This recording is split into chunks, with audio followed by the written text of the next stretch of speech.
Hey guys, it's Archon. Welcome to Torment Tuesday. As most of you probably know, shortly after last week's video, Blizzard dropped patch 2.1 PTR, and I have been having a blast on it. I got my character copied on there, as a lot of you guys have as well. I've seen a lot of you guys in the game just having a blast. If you don't know, this is a test roam you copy your character over to so you can test the patch as they're making it, constantly making changes to it as you're playing, but you don't get to keep anything.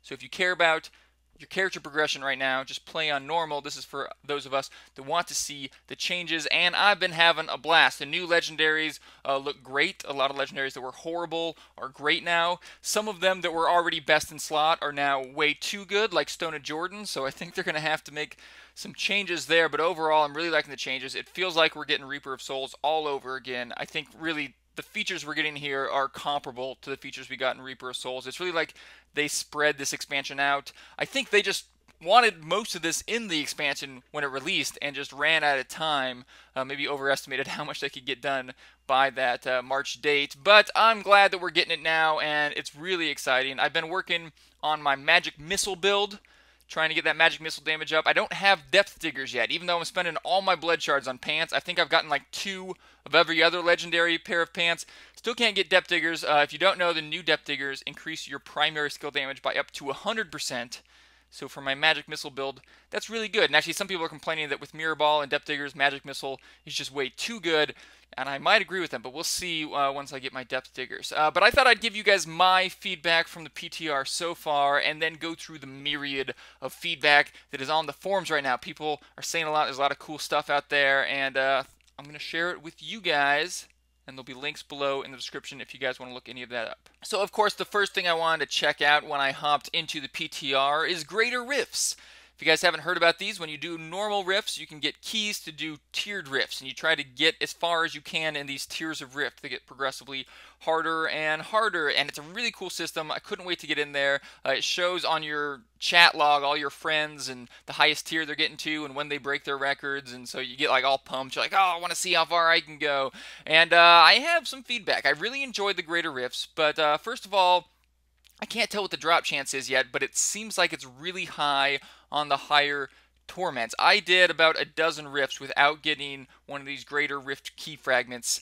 And then finally, after all my friends were saying, oh, I did it on T6, that's how I got mine. I got mine on T6. I did one T6 run, and I got mine. Now, that's just anecdotal evidence. That doesn't mean that you're going to get yours only on T6 or the first time you run it. But it does seem like, just from talking to people and reading on the forums, that the higher torments have a significantly higher drop chance of this greater key rift fragment. I haven't seen anything in writing yet, so we'll have to see once people do some testing. But overall, it's probably going to get changed anyways. It's just the PTR.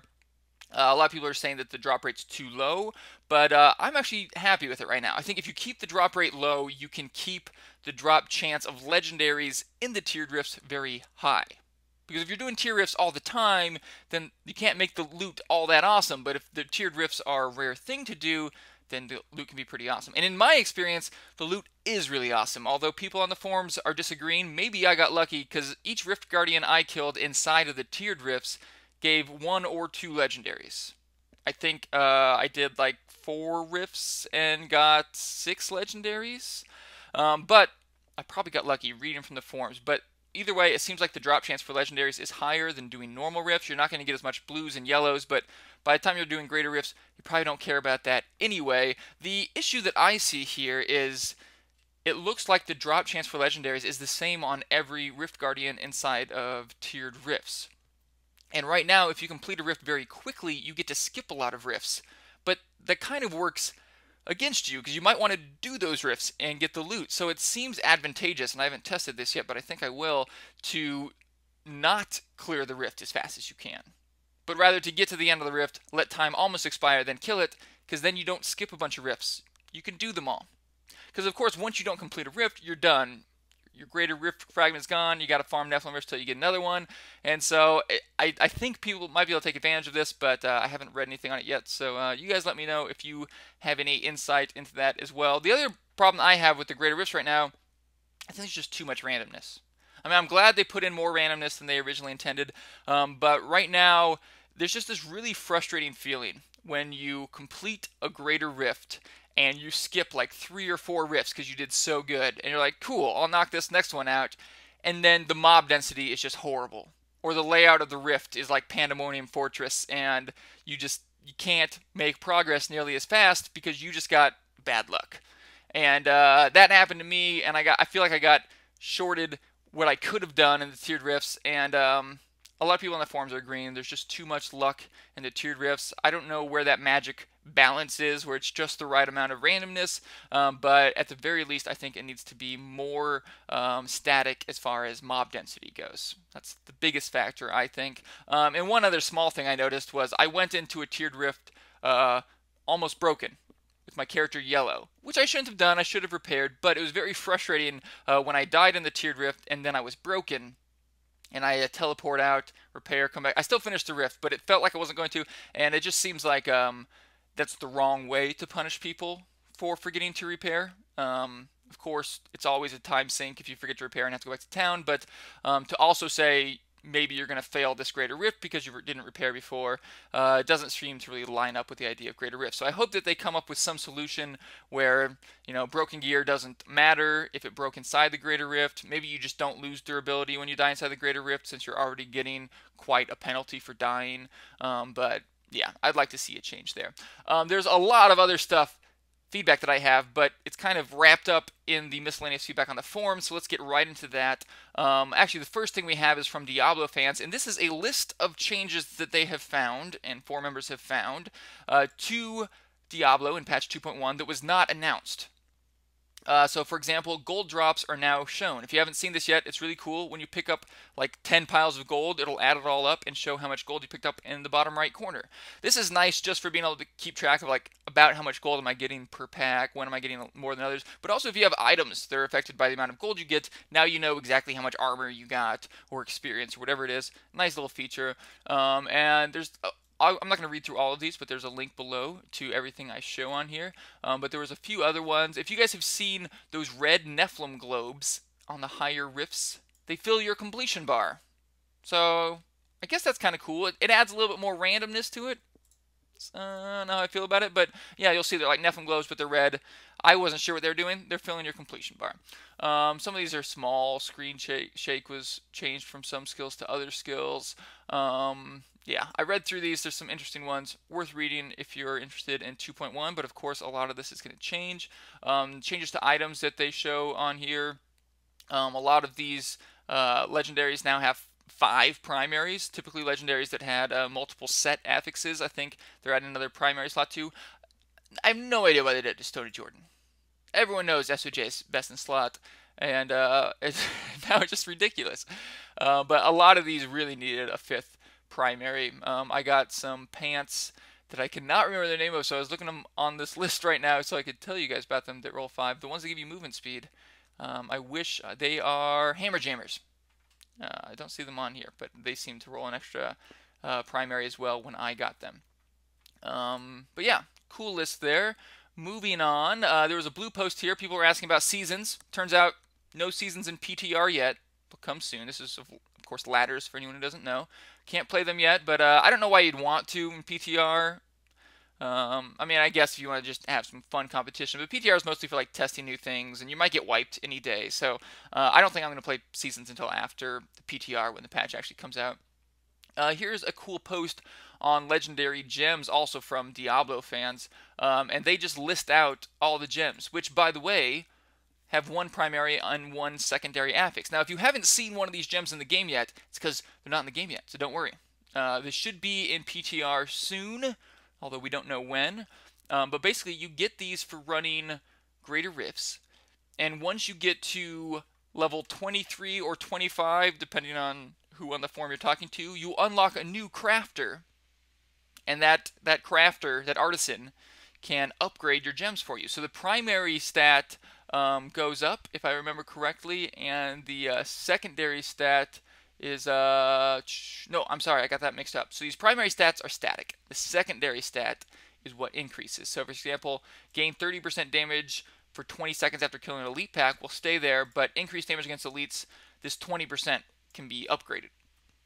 And so we don't know exactly what the mats are or how you upgrade it, but it does have to do with greater rifts. And again, I won't read through all these. I went through them a bit last week, but they're here.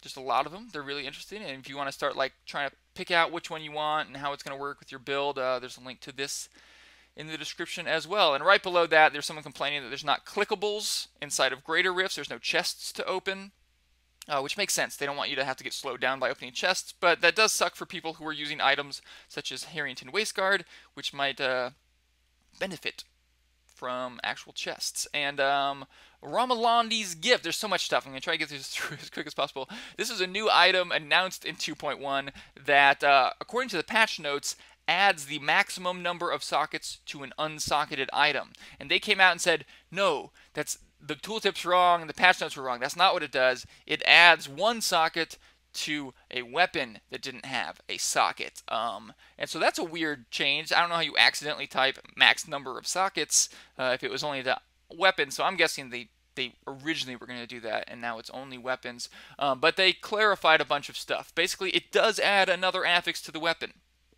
So you can only add this to a weapon that doesn't have a socket, but you get an entirely new socket. So this is a really good item.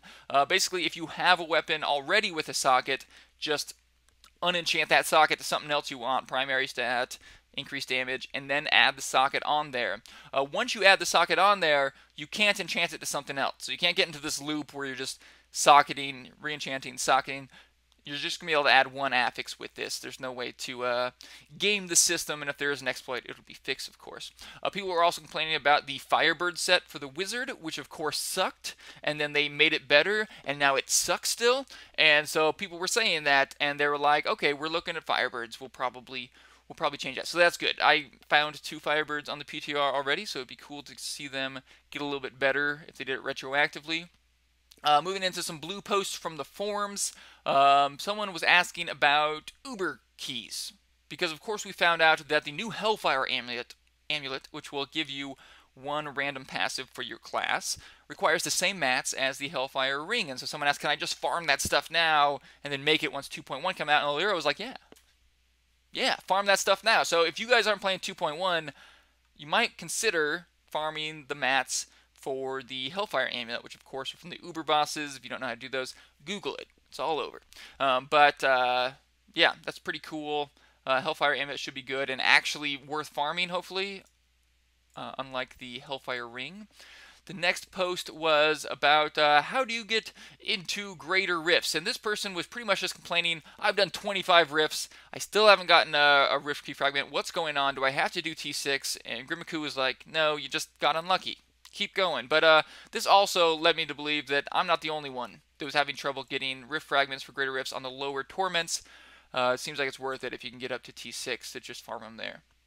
For the time being, of course. All this is subject to change. This person was complaining that he finished a rift, killed every mob in there, and was only 80% way through. Never got the Rift Guardian. And Grimiku said, yes, that happens sometimes. So sorry, guys. That's a bug. If it looks like you've killed everything and you're like, why isn't this opened yet? It's a bug. They didn't put enough monsters in that Nephilim Rift. Quick note here, they reduced the cooldown of character copy from 72 hours to 24 hours. So once a day you can recopy your characters over to the server. So if you mess something up or you just want to start over with the characters you have on live, you can do that once a day. On the Theorycraft Thursday, I'm not going to go through this, but it'll be linked below if you want to see it. In the comments, there was someone pointed out that there's a bug right now where certain effects like Bolkathos Oath Whirlwind effect don't benefit from elemental skill damage. Now, a lot of procs on items don't benefit from your gear at all. This is one that does. It's still benefiting from everything else. It's just not getting bonuses from physical. And Nevilistus said, okay, well then that's probably a bug. We'll look into it. So if you notice that you're not getting bonuses from elemental type to some of your items, looks like you're not the only one. Someone also asked, is Geed and Greed the same person? Is there some kind of connection between Geed and Greed? And they were like, no. No, Geed and Greed are two different people. Now, if you haven't seen Greed yet, you are in for a treat. Blizzard, like ninja, patched this awesome area in. It must have taken a lot of work. I'm guessing they've been working on it since before ROS launch, because every once in a while, when you kill a treasure goblin, a portal will open up, and you can go into the magical world of the treasure goblin. This happened for me like day 2 of PTR, so I'm thinking it's a really high chance right now, unless I just got really lucky, but I think they'd probably tone it down, because the treasure goblin area is super cool. It's like this giant gold vault. You're going down, kind of has walkways like Pandemonium Fortress. And there's just treasure goblins everywhere. Some of them are weak, some of them are normal. Gold dropping like crazy. I got 25 million gold in like the 5-10 minutes it took me to go through there. And at the end, there's a really cool boss fight with Greed. Like, they put a lot of time into this. It's a full-on boss fight. And when you kill him, there's a giant treasure chest. I got 2 legendaries from it and a ton of Imperial gems, and it was really cool. It just felt super awesome. So I have to imagine that they're going to have to tone down how often it opens. You can't be getting one of these every day, but it's really fun. So hopefully you guys get to see that soon. I wish I had a video of my gameplay, but of course I haven't been able to stream. My computer won't let me, and so I don't have footage of it. But really cool thing. A few more things here. They say that the PTR leaderboard is going to wipe, and it did wipe. So if you guys didn't notice that, it was because people were able to get up to super high tiers using some bugs. I logged on day 1 of PTR, and DatMods was like, oh, cleared tier 54, cleared tier 64, cleared tier 74, doing it in like 2-3 minutes. Got all the way up to 100 like immediately. So they fixed some of those bugs. They've reset the leaderboard, and now it's all good. So that was all the feedback I had on 2.1. I just want to leave you with this Archon recommends. Links also in the description, but there's dance moves.